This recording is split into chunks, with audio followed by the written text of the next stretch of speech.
नमस्कार, capital TV देख रहे हैं आप। मैं हूं आपके साथ पूजा। ब्रेकिंग नाउ में बड़ी खबर आपको बता रहे हैं। सीतामढ़ी से जेडीयू के सांसद देवेश चंद्र ठाकुर ने एक बयान दिया है जिसको लेकर जमकर राजनीति शुरू हो गई है।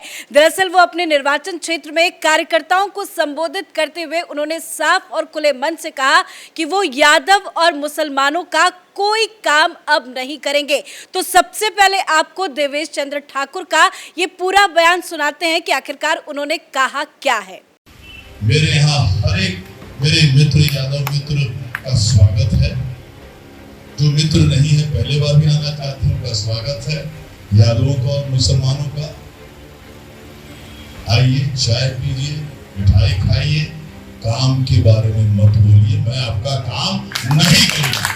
तो सुना आपने, उन्होंने खुले मन से ये साफ कहा है कि मैं यादव और मुसलमानों के लिए अब कोई काम नहीं करूंगा। अगर आप मेरे पास आते हैं तो आप आइए, चाय नाश्ता में आपका स्वागत है। चाय पीजिए, हालचाल जानिए, मिठाई खाइए, वापस चले जाइए, क्योंकि अब आपका कोई काम नहीं होगा। दरअसल उन्होंने कहीं ना कहीं नाराजगी जाहिर की है कि उन्होंने इन पूरे समुदाय के लिए बहुत ज्यादा काम किया, लेकिन एक भी वोट नहीं मिलने से उन्होंने नाराजगी जाहिर करते हुए ये बड़ा बयान दिया। बड़ी बात यह है कि जब इस पर राजनीति शुरू हो गई तो उनका कहना है कि वो अपने बयान पर कायम है, तो वही कांग्रेस पार्टी कह रही है कि ये बीजेपी की संगत का असर है। तो क्या कुछ चल रहा है, आखिरकार उन्होंने क्यों कहा, क्यों देवेश चंद्र ठाकुर के बयान से सियासत गर्मा गई है, तमाम अपडेट आपको बताएंगे। मेरे साथ जुड़े हैं कैपिटल टीवी के editor in chief doctor Manish Kumar. वो तो साफ साफ कह रहे हैं कि मैं मुसलमानों और यादव के लिए काम नहीं करूंगा। और बड़ी बात यह है कि जब उनसे कुछ रिपोर्टर्स ने पूछा कि आप ये क्यों कह रहे हैं, तो वो कह रहे हैं कि मैं अपने बयान में कायम हूं, मैं काम नहीं करूंगा।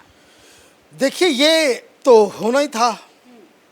अगर वोटिंग का जो पूरा आंकड़ा सामने आया और ये मालूम चलता है कि कोई खास कम्युनिटी, खास समुदाय, खास जाति वो अपने वोटिंग के जरिए एक मैसेज देना चाह रहे हैं, तो मैसेज तो आपने दे दिया, तो मैसेज के बाद उसका रिपरकशन भी तो आपको झेलना होगा।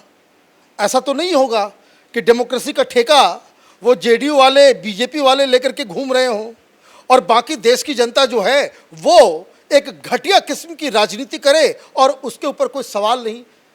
राजनीति और पॉलिटिकल पार्टीज के लिए चुनाव इम्पोर्टेंट होता है और इसीलिए वो अपना ये सारा काम करते हैं।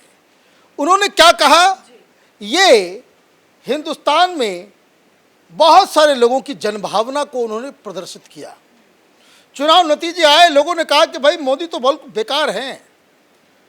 अननेसेसरी का 35% जितने भी लोगों को, चाहे वो टॉयलेट दिया गया हो, घर बनाया गया हो, उज्ज्वला हो, उसमें करीब 35% मुसलमानों की जनसंख्या है 18, लेकिन जो फायदा पहुंचा है वो 35%, ऑलमोस्ट डबल उनको मोदी सरकार की योजनाओं का फायदा पहुंचा। और वोट कितना मिला?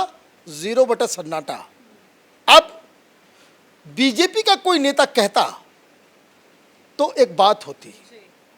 मामला राजनीति का है, वो इसलिए कि ये जो शख्स आप देख रहे हैं देवेश बाबू, ये नीतीश कुमार के बहुत करीबी में से हैं।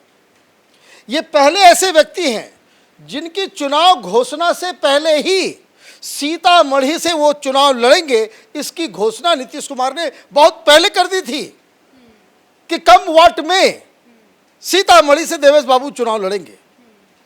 और ये कोई आरएसएस या बीजेपी के बैकग्राउंड से नहीं आते।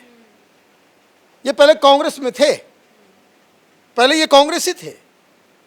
जेडीयू में इनका प्रभाव रहा। ये चेयरमैन रहे हैं बिहार के लेजिस्लेटिव काउंसिल के, तो बड़े और बहुत ही करीबी नीतीश कुमार के ये नेता हैं। अब जब ये बात वो कहते हैं तो कांग्रेस पार्टी को मिर्ची लगी। उन्होंने, देखिए, ये जो तमाम पत्रकारों का जो जत्था जो रोज थंबनेल दे रहा है कि अब गिरी सरकार की कब गिरी सरकार, नीतीश कुमार खतरे में सरकार, नीतीश कुमार अब पलटे कि तब पलटे, उन सब के मुंह पे एक बड़ा तमाचा। क्यों?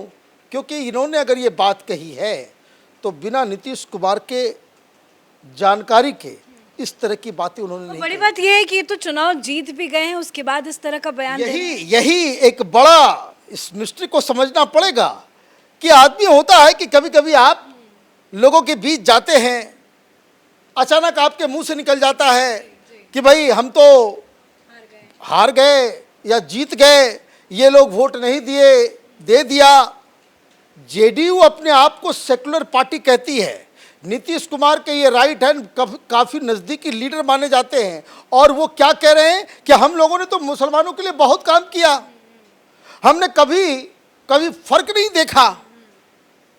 इतने सालों से, ये 90 से राजनीति में है, 30-34 सालों से राजनीति में है, और इन्होंने कहा कि आज तक हमने ये सब चीज नहीं किया, लेकिन इसका सिला हमको ये मिलेगा कि हमारे चुनाव चिन्ह में इनको मोदी का चेहरा दिखाई देता है और इसलिए वो हमें वोट नहीं करेंगे। जब वोट नहीं दोगे तो हम काम नहीं करेंगे। चलिए, एक बात, इसको हम नॉन पॉलिटिकल या उस दृष्टि से नहीं देखते कि अगर सिर्फ किसी पब्लिक रैली में कार्यकर्ताओं के बीच जाकर के वो कह दिए होते, बाद में टीवी चैनल वाले से पहुंच गए। उन्होंने कहा कि भाई, उन्होंने कहा मैं 1000 बार कहूंगा और मैं इससे बैक ट्रैक नहीं करूंगा, मैं मुसलमानों और यादवों का काम नहीं करूंगा क्योंकि ये लोग मुझे वोट नहीं करते। ये तो अजीबोगरीब कहानी आ गई। अब इसका मतलब क्या है? अब इसके राजनीतिक रेमिफिकेशन को समझिए। इसका मतलब ये है कि ये अकेले ये बात नहीं कह रहे, अकेले ये बात नहीं कह रहे, इनके साथ कई सारे जेडीयू के सांसद हैं, उसकी आवाज ये दोहरा रहे हैं। क्या माना जाए, मुसलमानों का काम बंद हो जाएगा? देखिए, वो काम होगा नहीं होगा, इन्होंने क्या कहा? इन्होंने कहा कि भाई किसी भी योजना में मुसलमानों को क्या भारतीय जनता पार्टी ने अलग से ट्रीट किया? वो उनके बयान को भी ध्यान से समझिए। वो कह रहे हैं कि पीएम मोदी ने कभी अनाज दवाई के लिए कभी जाति धर्म नहीं देखा। उन्होंने क्या कहा? वो ये कह रहे हैं कि जो सार्वजनिक काम है वो तो मैं करूंगा ही, जो दायित्व है, ये जो पर्सनल फेवर्स लेने के लिए आप आते हो वो काम हम नहीं करेंगे। तो मैसेज क्या है? एक, ये चूंकि जेडीयू के किसी लीडर की तरफ से इनके बयान के ऊपर कोई प्रतिक्रिया नहीं आई है, बवाल मचा हुआ है, इसका मतलब ये है कि he is speaking as a spokesperson. ये नेशनल स्पोक्स पर्सन भी रहे जेडीयू के, कोई छोटे मोटे लीडर नहीं है।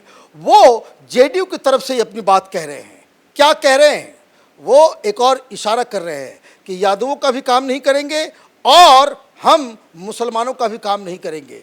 इसका मतलब साफ है कि इस MY से हमारा कोई रिश्ता नहीं है। इसलिए ये जो छाती पीट करके थंबनेल देने वाले पत्रकार और दिल्ली में बैठे पॉलिटिशियन ये जो सपना देख रहे थे, ये मैसेज ये है कि MY के साथ हमारा कोई रिश्ता नहीं है, हम अब वापस उस धरे में नहीं जाएंगे। ये अलग तरीके से राजनीति इशारों में की जाती है और इशारा साफ है कि ये तैयारी शुरू हो गई है 2025 में जो असेंबली इलेक्शंस होंगे, उसकी पृष्ठभूमि देवेचंद ठाकुर ने आज लिख दी कि वो इधर उधर नहीं जाएंगे। अब हम भारतीय जनता पार्टी के साथ रहेंगे और भारतीय जनता पार्टी की तरह जिस तरीके से आपने बाकायदा स्ट्रेटजिक वोटिंग की, ये खुल्लम खुल्ला कह रहे हैं। तो एक बात कि ये नीतीश कुमार की तरफ से कहलवाया गया बयान है, 1। नंबर 2, ये एक सिग्नल है तमाम इंडी गठबंधन के लोगों को कि हो गया तुम्हारा सेकुलरिज्म का ढिंढोरा, खत्म करो ये तमाशा। ये जो रोज तुम इस तरह की बातें कह रहे हो कि नीतीश बाबू अभी आ जाएंगे, अभी पलट जाएंगे, ये सब कहानी बंद करो। और इसलिए पवन खेरा का बयान देखिए, तिल मिला कि ये बीजेपी के संगत का असर। भाई संगत में अब तो चले गए तो संगत में असर किसका रहेगा? वो रहेंगे बीजेपी के साथ, असर होगा कांग्रेसियों का। वो रहेंगे बीजेपी के साथ, असर रहेगा ओवैसी का। ये कैसी बातें ये कर रहे हैं? ये अंगूर खट्टे हैं, वो इन लोगों को अब समझ में आ रहा है। तीसरी जो बहुत ही इंपॉर्टेंट बात है, अगर ये नीतीश कुमार का बयान नहीं है, नीतीश कुमार के संज्ञान में ये नहीं है, अपने मन से ये बात कह रहे हैं, तो इसका मतलब बिल्कुल साफ है कि जेडीयू के अंदर एक ऐसा गुट है जो ये जो चोचलेबाजी है सेकुलरिज्म का, उससे तंग आ गए हैं लोग। ये एक अलग गुट, ये जो 12 सांसदों के अंदर एक अलग गुट पनप चुका है और ये प्रधानमंत्री मोदी को एक लिवरेज देगा कि जेडीयू के साथ कैसे डील किया जाए। तो फायदा चारों तरफ से मोदी का नजर आ रहा है।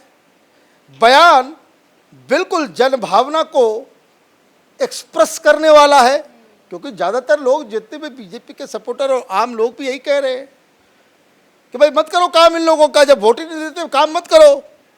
तो ये सारी चीज़ें, तो मुझे लगता है कि आज की जो सबसे बड़ी खबर और ये इम्पॉर्टेंट खबर राजनीति की दृष्टि से, और मोदी सरकार आगे क्या करेगी जो चुनाव है। देखिए, एक दिन पहले त्यागी साहब ने कह दिया कि भाई स्पीकर का तो चुनाव मोदी ही करेंगे, बीजेपी ही करेगी, किसको तय करेगी उसको हम लोग समर्थन करेंगे।